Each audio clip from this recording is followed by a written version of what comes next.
Hello and welcome to my grandpa car. This actually was my grandfather's car. And it is still a grandpa car.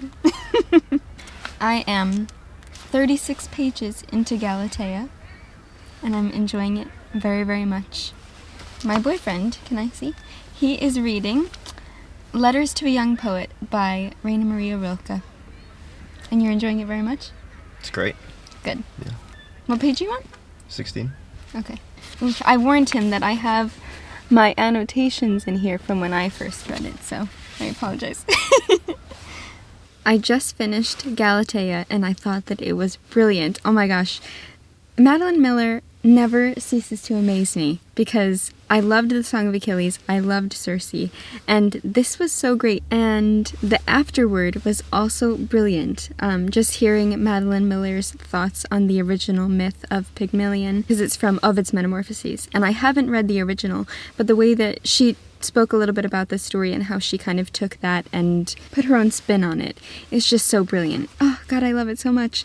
Highly recommend. And you're enjoying your book still? Yep. Right? Good, good. Yeah, it's taking some time because I've been rereading certain passages. Mm-hmm. I don't feel like it's a book that I want to rush through. Okay. So you know what I was thinking too, because my next read is going to be If Beale Street Could Talk, because I haven't said yet. I looked at all of your votes. We did a tally together last night, and this was the one with the most votes. And then it was If Beale Street Could Talk, and then I think Circles of Hell. Yes, so Galatea had 32 votes. If Beale Street Could Talk had 27, Circles of Hell had 19, So Late in the Day had 17, Into the War had 15, Ghostways had 9, Old Yeller had 8, Come Rain or Come Shine had 5. So that's my goal. Is it sad that I had all of those memorized? Did you really? Yeah. That's impressive. I have If Beale Street Could Talk with me. Because this one's like almost 200 pages, I was thinking of maybe reading some of it, taking a break, maybe reading, what was the next one? Oh, Dante. Oh, yeah. Yeah, maybe. Circles of Hell. Yeah, maybe reading some Dante and then going back to this one. So you could always do that with that one if you wanted to take a break. Maybe. Shall I show them the other book that you're going to read? Sure. So this is Mouse. Who's the writer? Art Spiegelman. What a great first name if you're like a graphic novelist. Your first name's Art, so it's a survivor's tale about the Holocaust. The cover is self-explanatory. Yeah. It looks really cool. The art style is awesome. And have you read a graphic novel before? Will this be your first graphic novel? I think it's my first. That's exciting.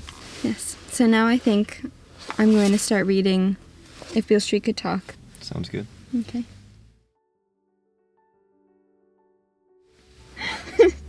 We've done this before? Yeah. I don't know if we've actually done it or if I dreamt it, but we've been sat here in this exact place in the car with your camera there and me looking at you. Isn't deja vu so weird? Like, where does that feeling come from? I don't know. Some past life. Some past life?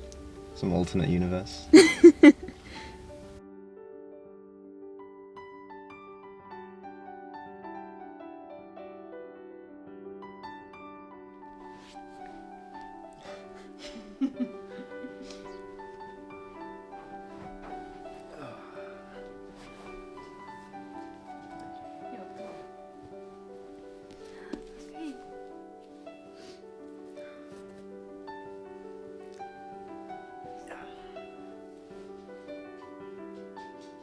Oh, it's recording. Nice.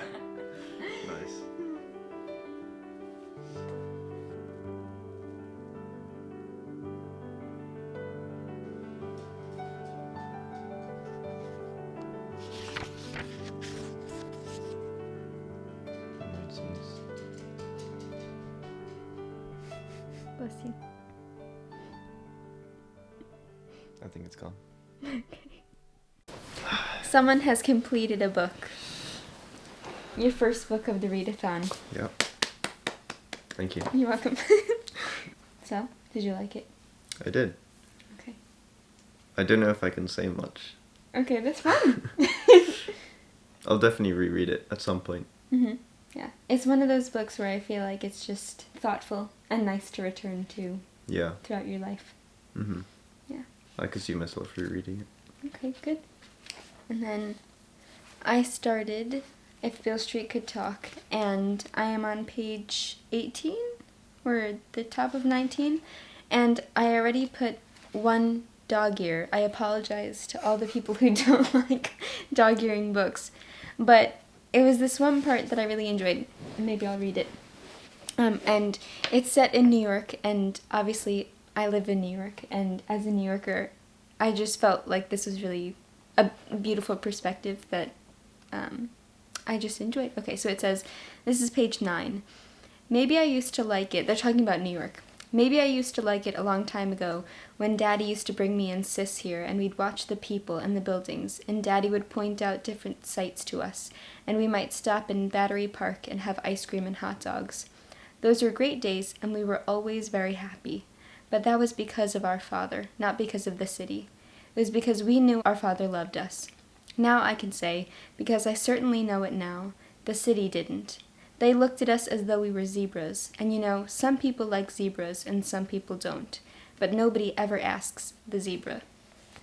Which I thought was really profound and just beautiful, because I feel like being in New York City is such an experience. You can obviously attest to this, and it does kind of feel like a big zoo, and everyone is their own animal. Yeah, something that I felt when I lived in the city was no one really cared about me. Random strangers didn't know me, so of course they didn't care about me.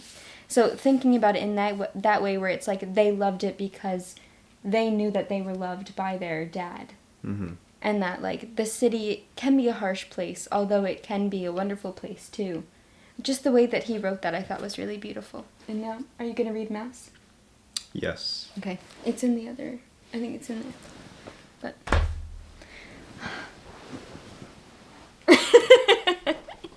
you gonna leave me hanging? I just get a forehead bob? Yeah. I was gonna make a comment about the passage that you read. Okay. But towards the end, I zoned out staring out of the window. Cool. Is it because of my soothing voice? I just put you to sleep. I put you into another zone. My brother-in-law, Steve, told me, because my whole life I've been interrupted whenever I tell a story by my family, because they're all very loud. And my brother-in-law told me that it's because my voice is so soothing that I put people to sleep. And people don't care what I say because my voice is so soothing. Right? I mean, no. He agreed. You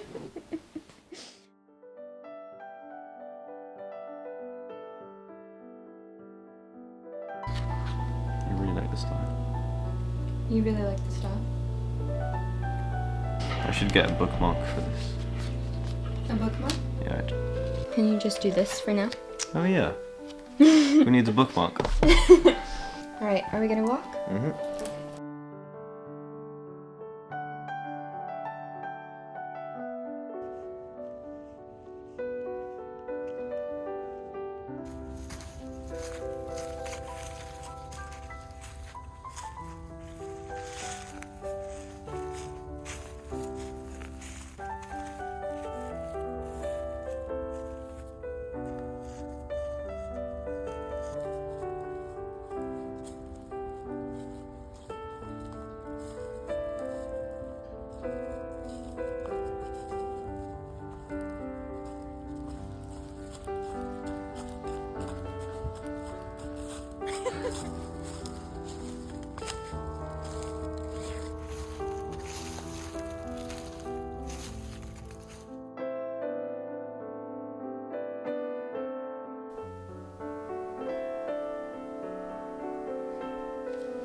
A little update, we just finished having dinner. We went for a walk, which you guys saw. We had some dinner.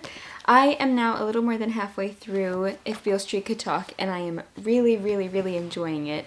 The writing is beautiful. James Baldwin, I've only read Giovanni's Room, and Giovanni's Room is so good. This is also amazing. Like, his writing is just so authentic, and the characters feel so real, and I just feel so strongly for them. Like, I hope that everything works out and is okay, and I think I might pause there and pick up Dante's Circles of Hell, which is number 25 in the Little Black Classics.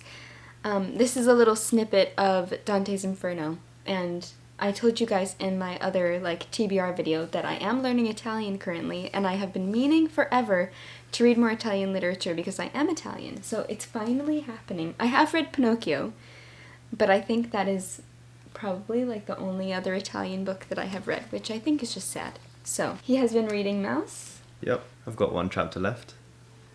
I'll keep it short and sweet.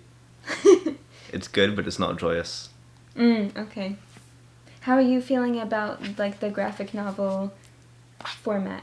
It's fun. It's different from just seeing a wall of text. Yeah. So, I'm enjoying reading and looking at the illustrations. The art style is very cool. Yeah. I've also been having him read some of my favorite children's books recently, picture books, which I think is fun. Very good. Yeah.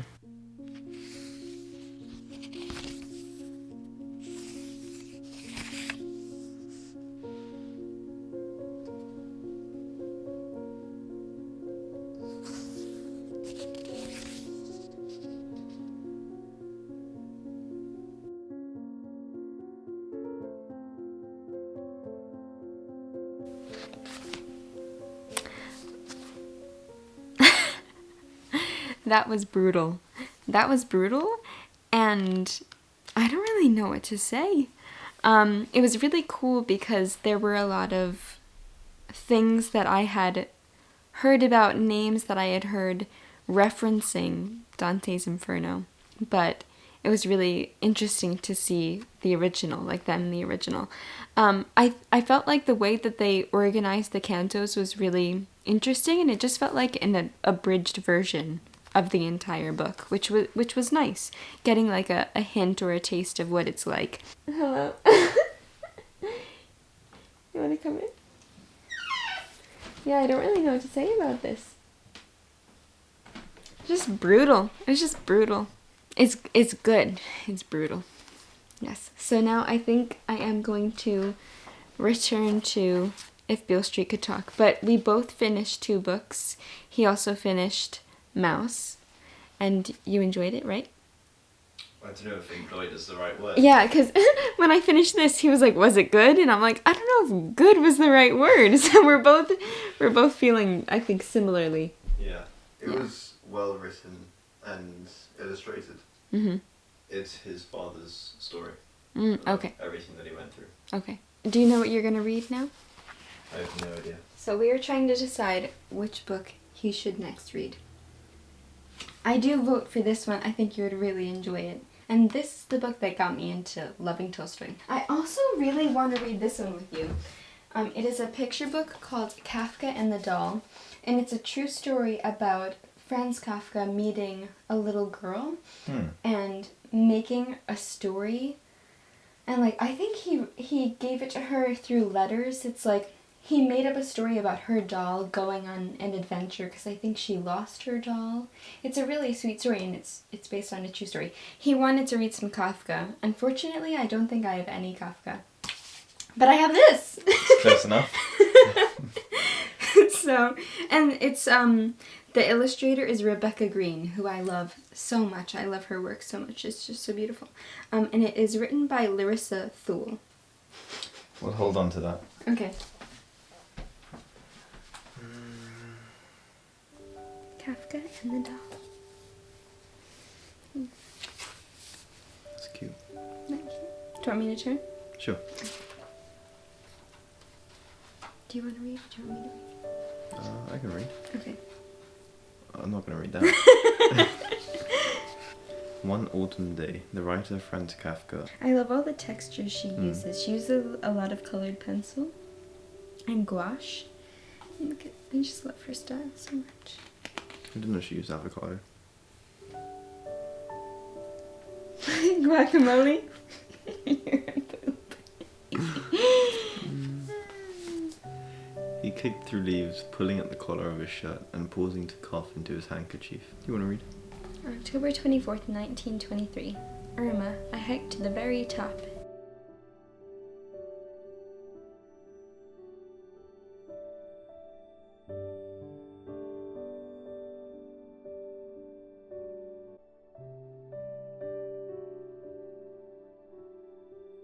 So who wrote this? Larissa Thule and Rebecca Green is the illustrator that I really like. That was great. Isn't that great? I didn't know that about him. Mm-hmm. That's sweet. Mm-hmm. Yay! Our third book done. Yep.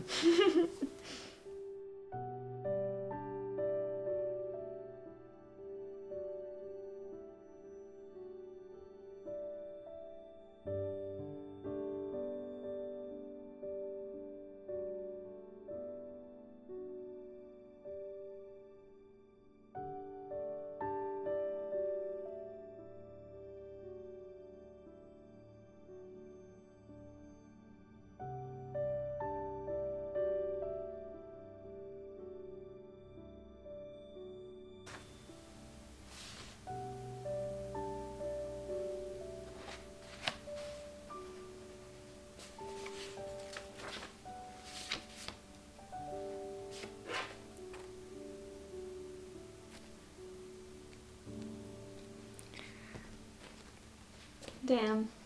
You finished? Mm-hmm. How was it? Ah, that ending! That's devastating. That's devastating. Oh, it was so good. James Baldwin knows how to break a damn heart. Oh my god. Yeah, there's a quote on the back from Joyce Carol Oates, and she said, "A moving, painful story so vividly human and so obviously based on reality that it strikes us as timeless." Absolutely. Oh my gosh, like it felt so real. And the ending is like what my favorite kind of ending, where it's like an open ending and it's like brutal and real. It felt like some of my favorite endings, like Hemingway's Farewell to Arms. Yes. I've been wanting him to read it. Oh my god, that was incredible. That was so incredible. The way that he writes about a person of color's experience in what, this is obviously 1973 he wrote this. And it's just like so heartbreaking. I don't know, it's just so good. Just his writing and the way that he expresses life. So good. How many stars? I think 5. Nice. Oh, it was just so good. There's so many quotes that I read and I was like, this is beautiful. Incredible. Well, I can't wait to read more James Baldwin now. And he is reading, I showed you guys. You read How Much Land Does a Man Need? Yes. By Tolstoy. Yes. And now he is reading Love and Math, The Heart of Hidden Reality by Edward Frankl. Correct. Yes. Are you enjoying it so far? Very good so far. Okay, good. Yeah.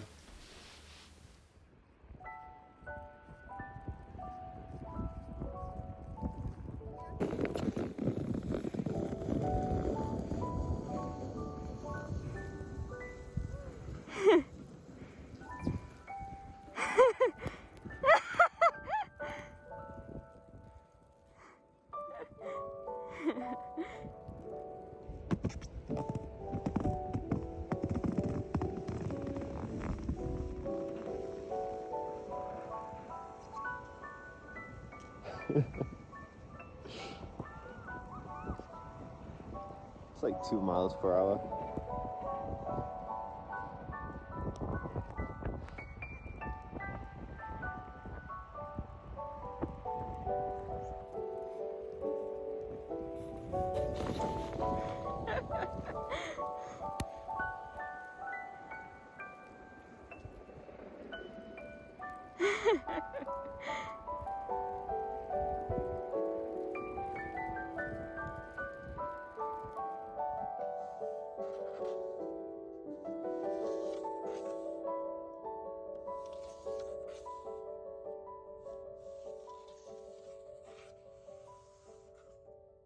Hello everyone, we are back. It is now Wednesday. So we did the readathon on Saturday, correct? Yes, Okay. I think so. I think so too. We read just mainly Saturday. We didn't end up reading Sunday. Sunday was the Super Bowl, which it was his first Super Bowl. The next day we went to New York City to see the Rangers at Madison Square Garden, which was amazing. Yeah. They won 2-0. Incredible. Thankfully. Then we had a snow day yesterday, so I wanted to put some of those clips in so you guys could see. It was so beautiful. And then today, this morning, it is Valentine's Day. We went to the same town that we went to in the beginning of this video, and we read a bit by the water, and I started So Late in the Day by Claire Keegan. I read the first story in this one called So Late in the Day. It's the title story. I really love her writing, but the story itself I found interesting, but it wasn't anything that really blew me away, like Small Things Like These and Foster. But I'm excited to read the next story. Very happy about this because I just love her writing, though not my favorite. Leon is reading my novel right now that I wrote, and I'm in the process of illustrating, so that's exciting. Yeah, it's going well. Yeah? Liking it so far. Okay. Very I'm good. about 2/3 of the way done. Yes, and he's been super helpful with the editing process and giving me your opinion and advice, because he also obviously loves to read as well. And you're very good with grammar, which sometimes I have an issue. I'm not the most grammatically correct person, although I always criticize my family as a joke because their grammar is even worse than mine. Is it? Oh yeah. So I guess we'll just go in order. Sure. So the first book that I read obviously was Galatea, and I really loved it. Just the concept of a sculpture coming to life is fascinating to me, and I feel like whenever I go to a museum and you see the sculptures, they almost look so lifelike that you like imagine them to come to life. But anyway, then do you want to talk about the first book that you read? Sure. So the first one I read was Letters to a Young Poet by Rilke. I quite liked it, and I thought it was quite profound. I'm still making my mind up about it, but Okay. yeah. Then my next book, If Beale Street Could Talk, loved it so much. I talked about it obviously in the video, but it was just so beautiful and authentic and powerful, and I just loved it. And I read Dante's Circles of Hell. It's such a dark and gruesome book. Who's the artist? I always forget his name. Remember, I was like, oh, it reminds me of one of those paintings. Hieronymus Bosch. Bosch, yeah. This just felt like a Bosch painting. I can insert pictures here. I definitely think I need to read the whole thing to like fully get everything out of it. So after that, I read Mouse. This was very good. I think the way it was written and the style of the illustrations were really cool. It's not just telling the father's story, it also shows you and tells you the story of how he got the stories out of his dad. Oh, really? Yeah. Oh, I like that. That's nice. So he's sort of visiting his dad like every evening to speak to him, and he asks I him see. about his memories Right. during this time. So he goes back every day Okay. to sort of extract the story from him. Yeah. Oh, that's So cool. that's really cool. But it was a heavy read Yeah. to read in one sitting. When I finished it, I definitely We needed a lighter read. yeah needed Yeah. something to pick up Yeah, the mood. and you finished Mouse when I finished Circles of Hell. Yeah. And we were both like, In hell. yes. So then we picked up Kafka and the Doll by Larissa Thule, illustrated by Rebecca Green, and we both loved this one, right? Towards the end, the writer Larissa Thule talks about like how people always think of Kafka as like being a very dark and kind of devastating writer. He talks about a lot of sorrowful themes. Yeah. And Well, he did have a sad life. he did, yeah, absolutely. I think it was his dad. Yeah, he had a specifically. I think really they bad had family, an yeah. abusive relationship, Yeah. and I think he just lacked a lot of confidence. I don't know too much, but I know his upbringing wasn't great. Yeah. So it's just so nice to hear that this is like a true story and you learn a bit more of like the softer side of him, which I really liked. So that was Kafka and the Doll. And you gave it 5 stars, right? Yeah, I loved it. Yes. And I gave it 5 stars as well. It's so good. Highly recommend picking it up. And then after that, I read and finished If Beale Street Could Talk. I keep thinking about this. It was just so good. Oh, and and you then read... so I read How Much Land Does a Man Need? Which I thought was quite good. I thought it was well written. Good message. Good message. Mm-hmm. There's some wisdom in it. Did you like the writing style? Like how it was kind of like a fable? Yeah. Yeah. I really liked that. Yeah, I enjoyed it. Mm-hmm. And now you have to read War and Peace. You're gonna love it.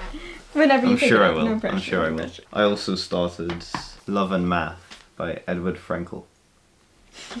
I'm only 22 pages in. Mm-hmm. You described it to me so beautifully. So do you want to talk about like... You did! About kind of his idea Sure. behind this book. So Edward Frankel is a mathematician at Berkeley. I discovered him through Lex Friedman's podcast.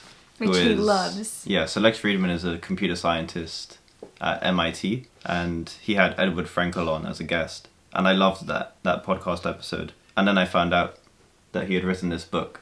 So I picked it up, and I've been enjoying it a lot. He basically talks about his experience with maths, the beauty of maths, and how it describes reality. He tries to inspire people to appreciate maths and see the beauty in it by basically explaining interesting ideas which are different from the sort of dry teaching of mathematics that you usually get at school. Mm-hmm. So yeah, I'm enjoying it. Okay, so do you have a favorite? Or could you give us a ranking? It's hard to decide, but I would say Mouse, and then... Wait, as your favorite?